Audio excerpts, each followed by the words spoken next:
So, Penn State versus Purdue last night. What did we learn? First and foremost, this was an absolute great game to crack off the college football weekend. Back and forth, both teams putting up a lot of offense.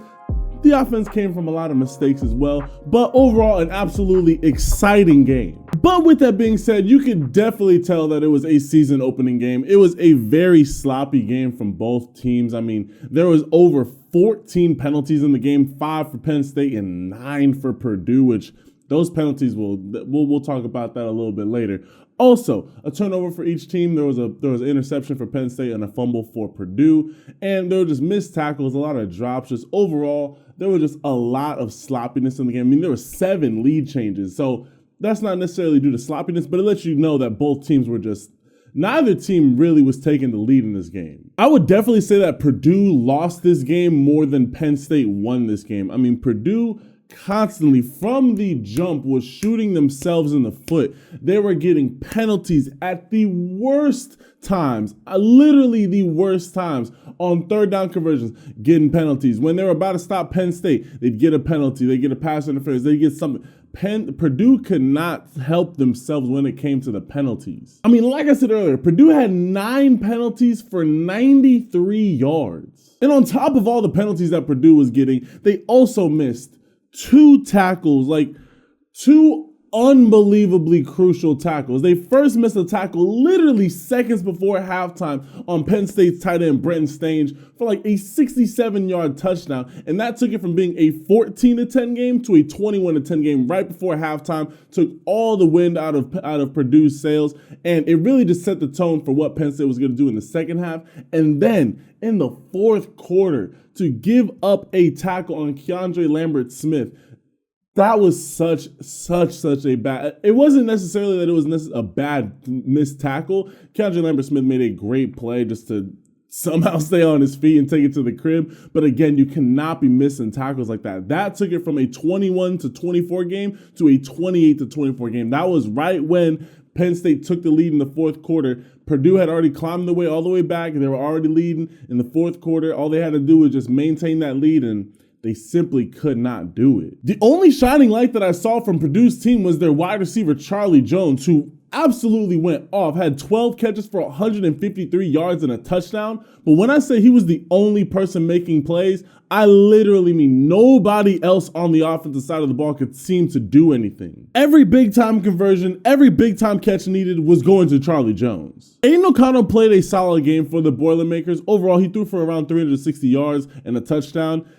It's just Aiden O'Connell is a solid quarterback, but he's not that quarterback that's going to be able to elevate you and make the throws that get receivers open. The receivers kind of already have to be open. And so if Charlie Jones is the only guy that's able to create separation, which from what we saw versus Penn State, he was the only guy that was able to make consistent separation, the Boilermakers need at least one more of their playmakers to step up on the wide receiver side of the ball to help Aiden O'Connell. Because Aiden O'Connell, he can get the ball to where you need it to be. He is a very solid quarterback. But when he doesn't have receivers creating consistent separation, he is not going to be able to help that offense. And now focusing on Penn State fans, this game was ugly. But if I'm a Penn State fan, I'm kind of hyped because y'all have a lot of upside. First and foremost, I know it must be tough having Sean Clifford as your 6th-year senior quarterback because he always does just enough to win the game, but he's been the reason why you needed just enough to win the game. I'm not going to lie. After he threw that pick 6 late in the fourth quarter, I thought that this game was over, but I saw it when he threw that touchdown, like I said earlier, to his tight end right before halftime.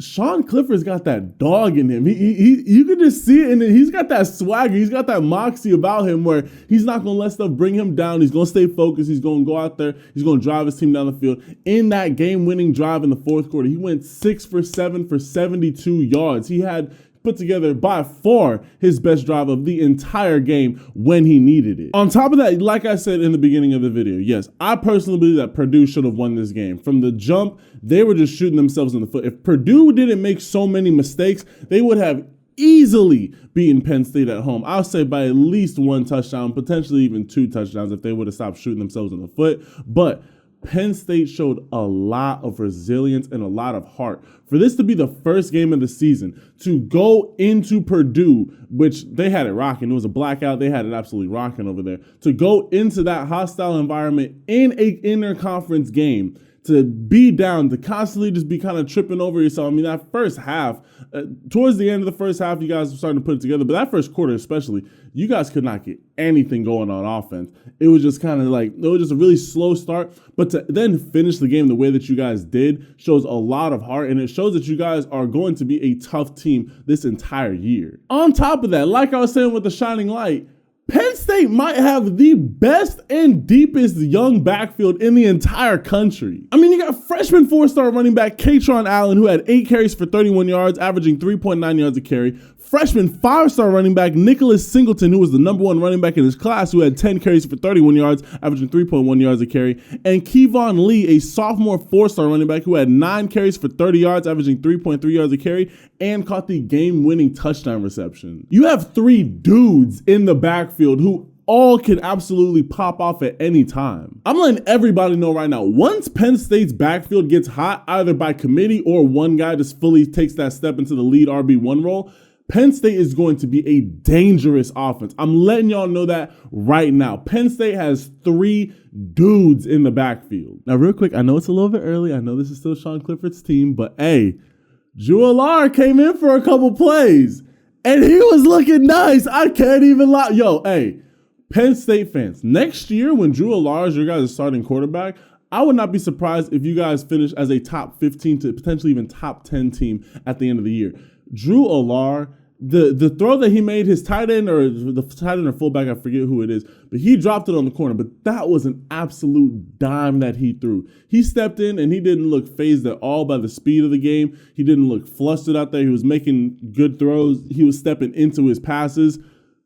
Again, Sean Clifford would have to make some big mistakes for this to not be his team. But if Drew Allar gets any more playing time this year, hey, I'm just saying that Drew Allar is a guy. Like, Penn State, you guys are young. This might not be y'all year. I'll give a full breakdown of what I think Penn State will do for the rest of the year at the end of the video. But you guys next year are going to be terrifying. On top of that, flipping over to the defense side of the ball, you guys have a serious corner in Joey Porter Jr. That dude is an absolute lockdown machine. Penn State was playing a lot of man in this game versus Purdue, and Joey Porter Jr. was doing a great job of locking up whoever he had, absolutely stopping every. I mean, he should have had a pick 6 in like the first drive of the game. Got a little bit too excited, but he does a great job of being able to play man and then shed off of his guy and go to underneath routes and either blow it up or break up the pass.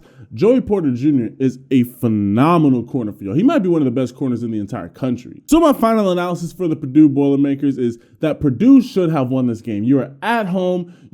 From the jump, you were just shooting yourself in the foot. Penalties and missed tackles and drop passes absolutely killed Purdue's chances of winning this game. However, if Purdue is able to tighten up on those inconsistencies, cut back on the penalty yards, make tackles where they need to, and not drop key third down conversions on the offense, I can see Purdue being a very scary team in the Big Ten. Also, the wide receivers at Purdue need to step up. Charlie Jones cannot be the only option that glaringly. It was really bad. It was like only Charlie Jones was the guy that was getting the ball. I mean, he had 12 catches. I think the next guy had what?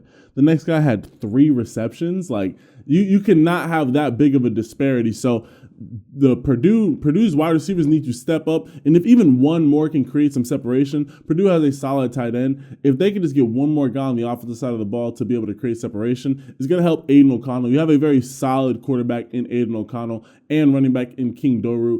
Purdue overall has a very solid team. They shot themselves in the foot. If they're able to tighten up all the missed plays and all the inconsistencies, Purdue could be one of those upset alert teams that you watch out for, like they always are towards the end of the year, where you're not going to want to play Purdue, especially at home, come to the end of the season. And my final analysis of Penn State is that Penn State is absolutely lucky to get out of this game alive. They did not do a good job either. Again, it's early season game, but they did not do a good job for themselves either. A very, very slow first half. They sped it up towards the end of the second quarter, but very, very slow first quarter. They just some penalties early on. They weren't able to kind of get their footing going, but Once that backfield starts to heat up, I'm telling y'all, Penn State is going to be terrifying. Also, I loved seeing how Sean Clifford came back after throwing that pick late in the fourth quarter to go and lead his team down for a game-winning drive. It shows the heart that not only the entire team has, but it shows the heart that your quarterback has, which the team is going to live and die by how well Sean Clifford plays. So it was just great to see him step up right there. Once Penn State's backfield starts to heat up, then they have a solid wide receiver quarterback committee. I'm telling y'all, do not be surprised if Penn State is cracking into the top 15 to 25-ish teams in here in the next couple weeks. Penn State is a team to watch out for, especially, like I said, if that backfield gets hot, they could be one of the best offenses, period, in the Big Ten. But that is what we learned from the Penn State versus Purdue game. Be sure to leave this video a like and also comment down below any other games that you guys want me to cover. Also, with the games coming up, what games do you guys want me to cover? I have a couple of mine that we're going to be doing. But leave this video a like and comment down below if you guys like this series. And with that being said, I love and appreciate all you guys. And I will catch you guys in the next video. Ciao.